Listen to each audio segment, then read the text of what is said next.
Okay, hey, hi, hello, welcome back, Alexandrian Codex. Taking another look at Victoria 2, the American History submod that I've been working on for historical HPM. Got a few things done today. I'm in the middle of something, so that's why I'm playing as the US, because it's not done. If I let it run as the US, the AI is gonna do shit it won't be able to. So, first thing on the list is I downsized the US Army. Why would you do that, Alex? Well, oh god. Let's see. The 3rd Cavalry Regiment, 8th Infantry Regiment, well, the 3rd Cav Regiment didn't exist until 1846. The 8th and 9th Infantry didn't exist yet. The 1st and 2nd Artillery Regiments didn't exist yet either. They didn't exist until like 1900, 1904. Now, artillery was attached to units, but there was not like a regiment of artillery. So I've downsized the US military just to get it more within the confines of reality. Yeah. They're still more powerful than anyone else around, especially with the UK no longer keeping its troops over here. Not a problem. I added armies for all First Nations. Now, I can't see them right now, but these motherfuckers have armies, and they're building more. Maybe they'll show up when I unpause. I hope they will, because they have armies. They have substantial armies. I think the largest anyone has is 3,000? Now, some of them, like Comanche, Seven Fires Council, Three Fires Confederacy, and God, the Cree, can support a lot, like 10,000 or 11,000 total, but I'm starting them out small because they shouldn't be able to annex Texas from the get-go, and that was my limitation. Let's see. Oh yeah, more states can ask to join the United States now. Just about any country in North America, not Mexico. I'm gonna have to do something special for Mexico, I think. If I even want to do that, I'm on the fence about Mexican statehood. We'll get to that much later. But for now, basically all Canadian states, all releasable American states, and a few releasable Mexican states, as well as most Caribbean states, can apply for United States membership. Now, don't worry, the Canadian states should prioritize joining Canada over the US. I haven't tested it, but the conditions are you have to put one of these in your sphere of influence as the United States in order to annex them, and you could do that, but it's tricky, and of course that needs playtesting, but that got done. Trailatiers now impacts more cultures because I've added more cultures, and there were more than just the Cherokee affected by this. The Muskogean cultures and some Native American miners that are all over the place have been included. Initially, I included every Native American culture. That was a fucking mistake because it just removes the pops without replacing them. So when the US AI went and conquered more shit, and then took the decision to do the Trail of Tears, there was just no one in Minnesota or Dakota or Nebraska. It was just like bereft of people. So not gonna do that. I'll play with that more maybe. The Webster-Ashburton Treaty works. I had to add a couple of tags to the event, but now that works as it used to. Oh, I've added alliances, and I haven't unpaused, so this is a good place to take a look. You motherfuckers, okay, these two are not allied. They just always sign alliances because they have a lot of common interests. Like the Seven Fires Council, let's switch over to diplomatic mode. Some start out with a lot of treaties. Some start out with like no treaties. You should have some alliances. The AI will break some of these alliances on day one, depending on where they have cores and things like that. So that's what's happening. But they're there, and if you load them up, You can have some of these alliances and not drop them immediately. The ungrateful AI did. So their survivability is pretty good. Algonquin and Innu should be allied? Did I forget to add that? It doesn't really matter if they don't have armies. Oh, cores have been edited a little bit. I made a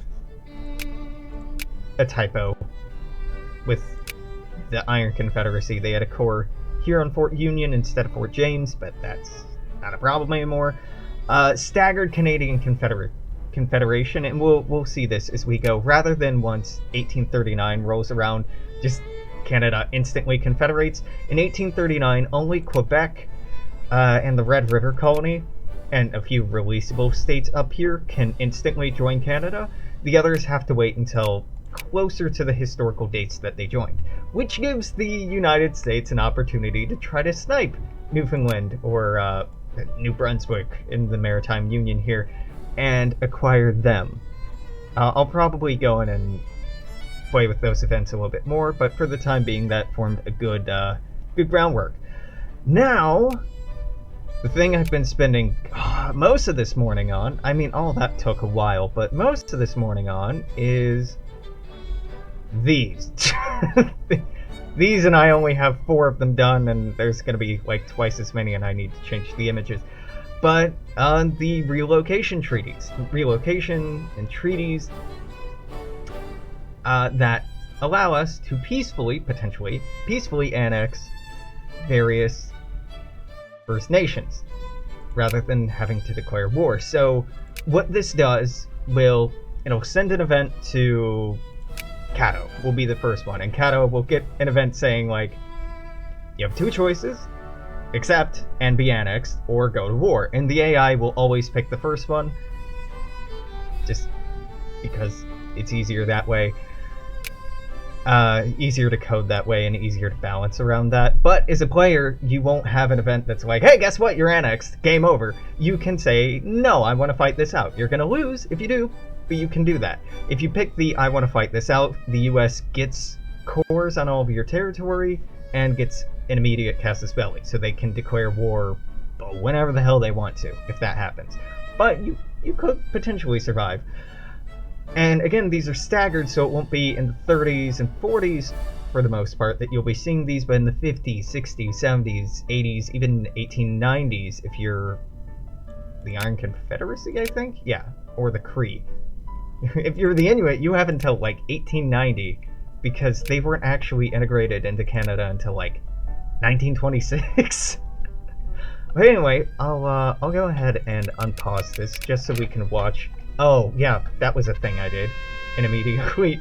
The Second Seminole War is now pseudo represented by having rebels start out down here in Tampa.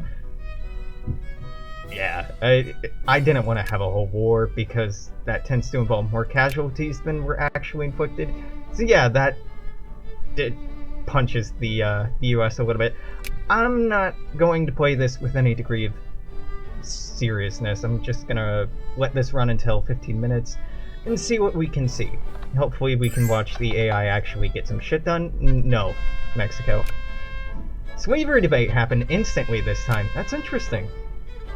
I did a test game earlier and I didn't get the slavery debate for like 3 years and was able to just outlaw slavery immediately. I got very lucky with none of the consciousness events firing. Yeah, we're not researching anything and have no focuses, and I'm not picking out any of these because none of these are new. The US will just crash and burn, basically. Yeah. No, I want to keep my armies because, you know what? No, this will be interesting. I want to see if the AI has the gall to declare war on me if I don't have armies. Because the Sioux and a few other people do have cores on the US starting out. So fuck it. Give me your best shot. I think Texas. They have not yet won. But I've seen Texas get fully occupied but still somehow maintain its independence. I am not sure how that happens, though it's not looking too hot for Texas right now. Temperance League. Great, yeah, let's do it. Excellent initiative. Now, it normally takes a few years for wars to get started up because the AI are recruiting armies. Fuck. That's no bueno. That is no bueno. And they will be for some time. Oh. There's 3,000, there's 6,000, there's 3,000.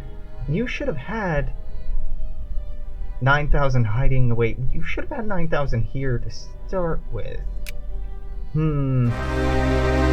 Ah, there we go. Yeah, whatever. Go for it, man. I'm not gonna fight this. I'm making a note to myself to double check that the armies are actually spawning properly.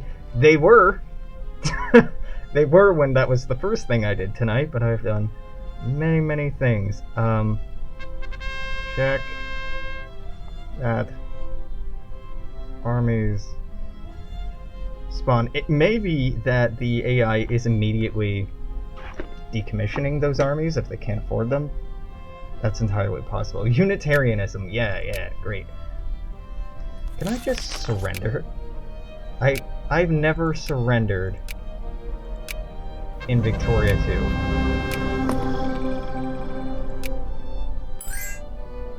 2. I've never done that before. That isn't a boast. It's just like, if I'm losing, I'll reload or quit.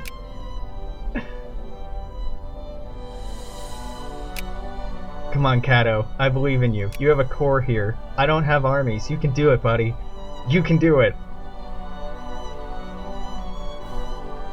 And there's Queen Victoria.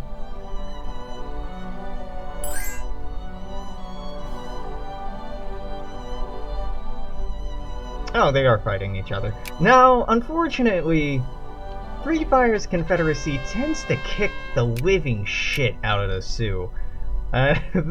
That probably means it's not a population thing. The Three Fires Confederacy should have a much larger, well, not a much larger, but a larger population than the Seven Fires Council. The thing that's making this happen is the AI is smart enough to go, hey, I should have an alliance with the Iron Confederacy, which is a mistake. Historically, that did not happen, but because these people were limited by geography, time, and space, right? But the diplomacy system in this game does not give a shit about time and space. You send diplomats and emissaries immediately. Well, if you're able to do that, people can, from weeks apart, form alliances that they would have had difficulty doing historically. So the Seven Fires Council are in a bit of trouble. Now, this looks bad, and it is bad, but I've seen the Sioux eat up the, whatever, man, take your cores. This is the only time. Take them. I don't give a shit. Take Wisconsin.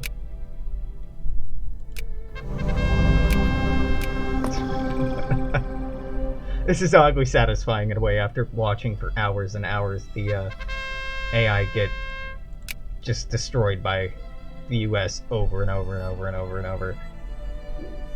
And we're about at 15 minutes, but I do want to show off that this is working properly. Look at me! I did a thing that works! So yes, they are actually declaring wars, they're forming alliances, they're teaming up on each other, they'll team up on the US. If the US is in some sort of terrible position that, like, you should never be in, I don't know, if, like, the US is attacked by some major power and, hey, Texas can be annexed. Mexico went after Mescalero, too. Normally the Comanche do that, but I think the Comanche were too busy with me this time around.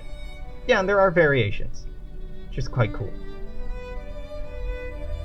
Quite cool. So hopefully tomorrow all of this will be gone. All these fucking cores will be gone, and I won't be able to showcase US expansion because it's gonna be slow as fuck, like it was historically. Now the importance of that is when new states were incorporated, God, I can't speak, into the United States, it was a big fucking deal. It was a huge deal. Yeah, let's do that one. It was a massive deal because one new state introduce new senators and new members of the House. And those people weighed in pretty heavily on the slave debate. That's why the Kansas-Nebraska Act was a thing. That's why the policy generally was, for every free state, there needed to be a slave state, so that the status quo, the gridlock, stayed. With Victoria too, when you own all of this, you can set up tons of states ready to be turned, or tons of territories ready to be turned into states, and do them all immediately, and make them whatever the fuck you want, and there's no pushback on that. Whereas in history, Congress had to okay it. So if Congress, half of Congress, was like, nope, we don't get one more free state, we don't get one more slave state, then nothing happened. Yes, the French are attacking Mexico. That happens all the time. The Comanche Utes and Southern Paiutes have decided to... Yeah? Yeah, because there's the French intervention in Mexico. Demand reparations. This, I think, happens by event. It happens all the time. Oh, the Comanche are attacking independently.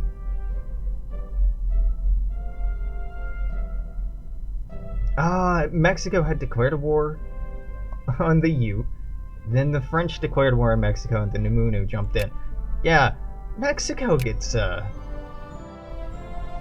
potentially stomped on pretty quickly, especially if Texas is freeing the Comanche. Get this, I'm gonna be really excited to see what the AI does. See, there's Canada, they haven't taken everything. I'm gonna be really excited to see what the AI manages to pull off now that I put the US in the doghouse.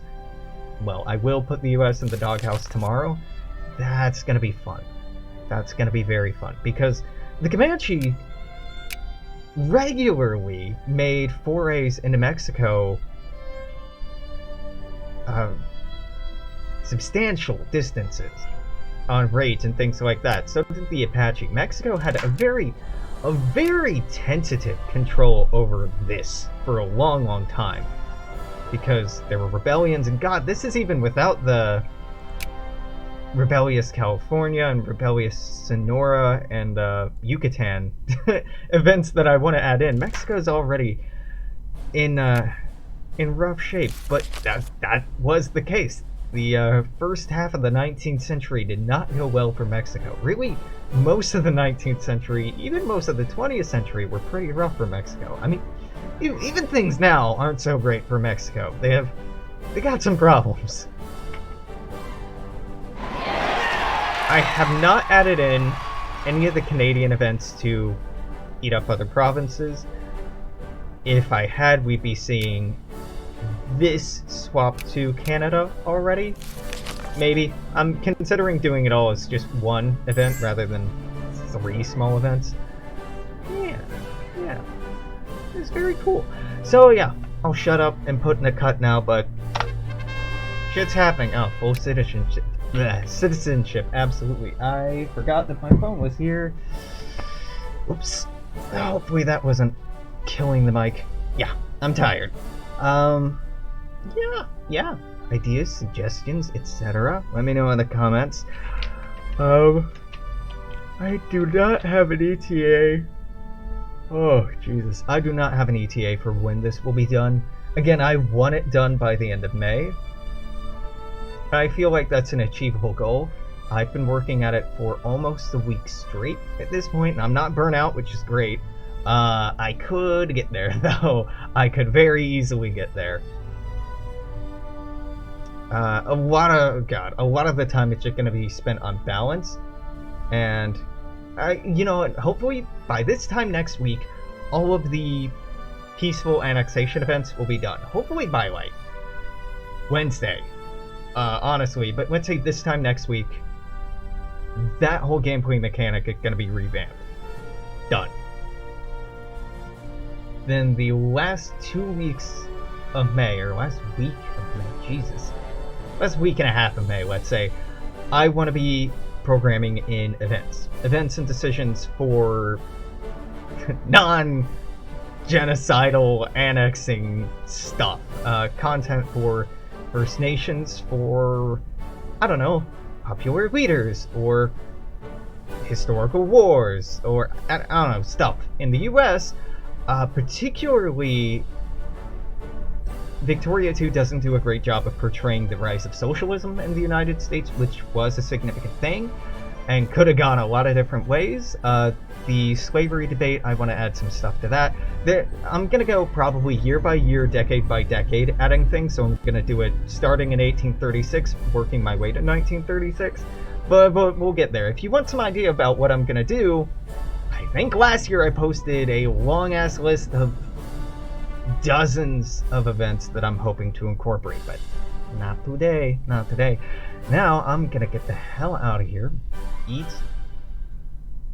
I don't know, get some sun, shower maybe, just not sit in this fucking chair until tomorrow. I'm gonna say toodaloo, take care, I'll see you then, bye-bye.